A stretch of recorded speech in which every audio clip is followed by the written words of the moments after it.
Syederalun sebanyak 72 peserta pada pelelangan jabatan atau seleksi terbuka Jabatan Pratama Tinggi atau JPT untuk 11 jabatan Kepala Dinas di Lok Semawe pada Rabu 6 Agustus 2025 masuk tahapan asesmen. Asesmen ini menghadirkan tim psikodista konsultan Banda Aceh berlangsung di Aula Kantor Wali Kota Lok Semawe. Ketua Panitia JPT yang juga PLT Sekdako Lok Semawe Haris menjelaskan, selama masa pendaftaran yakni pada 24 hingga 31 Juli 2025 ada 98 pendaftar.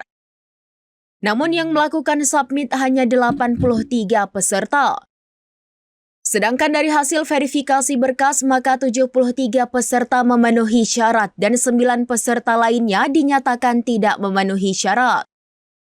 Haris melanjutkan, setelah pengumuman seleksi administrasi, maka peserta harus mengikuti sejumlah tahapan seleksi lanjutan. Untuk Rabu hari ini, seluruh peserta yang lolos seleksi administrasi harus mengikuti asesmen center dengan menghadirkan pihak psikodista konsultan Banda Aceh. Namun ada satu peserta tidak hadir, yakni dari Benar Meriah yang memilih formasi Kepala Bapeda.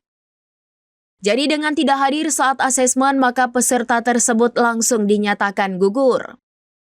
Para peserta yang akan mengikuti seleksi lanjutan pada 11 hingga 13 Agustus 2025, yakni penulisan makalah serta presentasi dan wawancara di Aula Kantor Wali Kota Lok Semawe.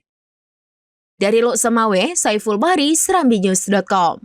Jadi tahapan ini dari awal kita sudah tahapan seleksi dan mereka yang lewat hari ini adalah yang mengikuti asesmen center pada hari ini melalui psikotes dan psiko lainnya. Ini mereka mengikuti secara baik tertulis, secara langsung, nanti akan mungkin ada secara online. Dan kita harapkan kepada mereka bekerja dengan sebaik-baiknya karena ini langsung dipantau oleh BKN Pusat. Ada tahapan berikutnya, ada 2 tahapan lagi. Yang pertama yang selanjutnya ini tahapan ketiga habis asesmen ini nanti masuk ke pansel. Nanti pansel akan menguji, ada beberapa pertanyaan sekaligus wawancara. Selanjutnya apabila telah selesai itu nanti masuk ke tahapan wawancara dengan wali kota. Download Tribun X sekarang, menghadirkan lokal menjadi Indonesia.